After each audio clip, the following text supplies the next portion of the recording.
Hello dear student, इस video में हम बात करने वाले हैं क्लास 12th केमिस्ट्री के सिलेबस के बारे में, जिसमें से कौन सा चैप्टर किस केमिस्ट्री में पढ़ना है हमको। क्योंकि कई बार क्या होता है, कन्फ्यूजन हो जाता है कि फिजिकल केमिस्ट्री कौन है, ऑर्गेनिक केमिस्ट्री कौन है, इनऑर्गेनिक केमिस्ट्री कौन है।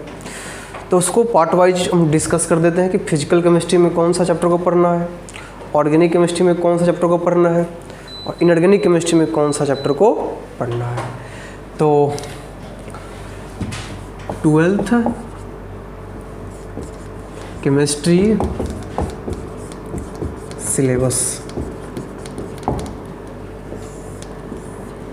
देखिए, सबसे पहले हम बात कर लेते हैं फिजिकल केमिस्ट्री की।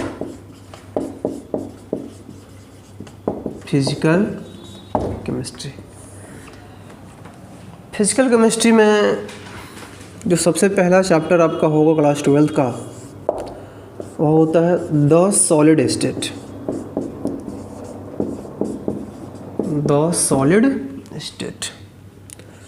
दूसरा चैप्टर होता है सॉल्यूशन। तीसरा चैप्टर होता है इलेक्ट्रोकेमिस्ट्री।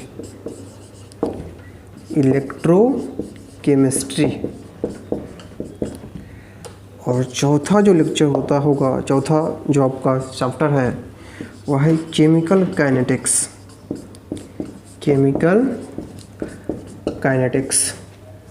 और नंबर 5 जो कि है आपका सरफेस केमिस्ट्री। ठीक है, तो क्लास 12th में जो फिजिकल केमिस्ट्री में पढ़ना है आपको, जो चैप्टर वह यही 5 है: the solid state, solution, electrochemistry, chemical kinetics और सरफेस केमिस्ट्री। क्लियर? चलिए, फिजिकल हो गया। अब हम बात कर लेते हैं इनऑर्गेनिक केमिस्ट्री की। इनऑर्गेनिक केमिस्ट्री में कौन कौन सा चैप्टर आता है, किस किस चैप्टर को पढ़ना होता है इसमें। देखिए, सबसे पहले हम पढ़ेंगे पी ब्लॉक एलिमेंट।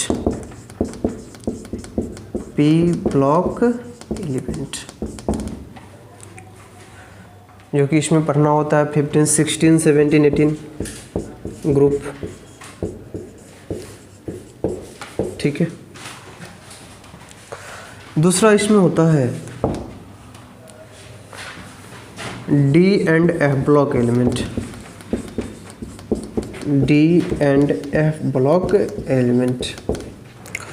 और तीसरा इसमें जो होता है वो होता है आपका मेटलर्जी। और चौथा कोऑर्डिनेशन कंपाउंड।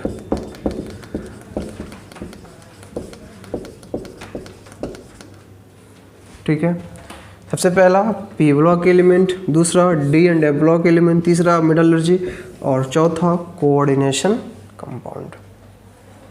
ठीक है, तो ये रहा आपका फिजिकल, ये रहा इनऑर्गेनिक। अब हम बात कर लेते हैं कि ऑर्गेनिक केमिस्ट्री में कौन कौन सा चैप्टर आता है।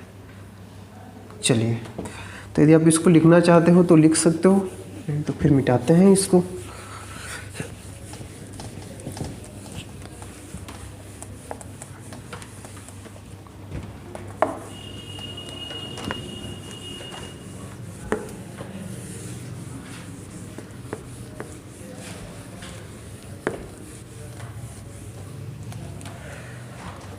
देखिए, ऑर्गेनिक केमिस्ट्री।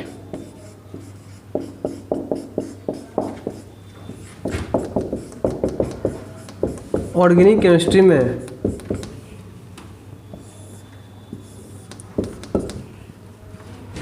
जो सबसे पहला चैप्टर वह है आपका हाइलो एल्केन्स एंड हाइलो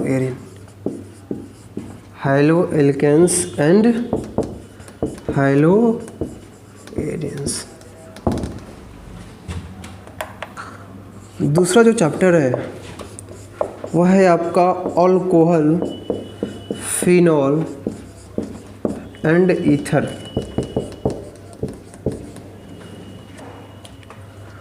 और तीसरा जो क्वेश्चन है, तीसरा जो चैप्टर है वह है आपका aldehyde, ketone and carboxylic acid.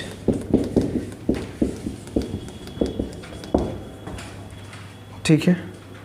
चौथा जो चैप्टर है इसमें वह है आपका nitrogen containing compound, nitrogen containing compound. इसी को हम एमीन बोलते हैं। क्या बोलते हैं? एमीन। इसी में आपका एमाइड वगैरह सब इसी में आ जाएगा, क्योंकि नाइट्रोजन से रिलेटेड जितना कंपाउंड है सब इसी में पढ़ेंगे हम। पांचवा जो चैप्टर है वह है आपका बायोमोलिक्यूल्स, बायोमोलिक्यूल्स।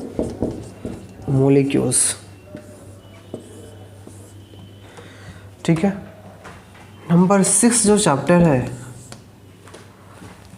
5, number 6 polymer. और number 7 chemistry in everyday life, everyday life.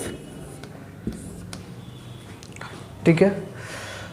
चलिए, तो ये तो रहा आपको ऑर्गेनिक का, फिजिकल, इनऑर्गेनिक, ऑर्गेनिक। यदि मान लो ये 12th का सिलेबस है केमिस्ट्री का पूरा कंप्लीट और 11th का सिलेबस, इस दोनों सिलेबस को मिला दें तो यह सिलेबस बन जाता है किसका? IIT JEE और नीट का। ठीक है। तो हम लोग जो 12 शुरू करेंगे वो आपका क्लास 12 से लेकर IIT JEE नीट तक हम लोग पहुँचेंगे। ठीक है। तो सवाल ये रहा कि जो 12 शुरू होगा उसमें सबसे पहले क्या पढ़ेंगे हम लोग। तो देखिए, क्लास जो 12 शुरू होगा इसमें सबसे पहला चैप्टर हम लोग फिजिकल केमिस्ट्री में शुरू करेंगे। और फिजिकल केमिस्ट्री में सबसे पहले हम शुरू करेंगे केमिकल काइनेटिक्स, केमिकल काइनेटिक्स, जो क्लास 12 से IIT JEE नीट तक हम लोग पहुँचेंगे। ठीक है। चलिए, तो ये तो रहा आपका 12th का केमिस्ट्री। इसके पहले हम 11th के केमिस्ट्री के सिलेबस के बारे में डिस्कस कर चुके हैं। ठीक है। आप वहाँ जाओ, प्लेलिस्ट में जाकर देख सकते हो। ठीक है। चलिए, तो और इसमें तो क्या बताना। हाँ, एक चीज़ और समझ लो, जो 12th का जो बोर्ड होता है ना, ठीक है, इसमें आपका टोटल आपको केमिस्ट्री का जो बताया उसमें 70 मार्क्स का होता है 12th बोर्ड, 30 आपका प्रैक्टिकल होता है। 70 में से फिजिकल्स केमिस्ट्री से जो क्वेश्चन पूछे जाते हैं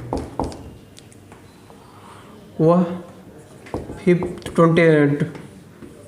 25 मार्क्स के आते हैं फिजिकल केमिस्ट्री से। पूरे जो the solid state solution, chemical kinetics, electro, इस सब को मिला दो तो इस सब में से क्वेश्चन आते हैं। और कितना मार्क्स के आते हैं? 25 मार्क्स के।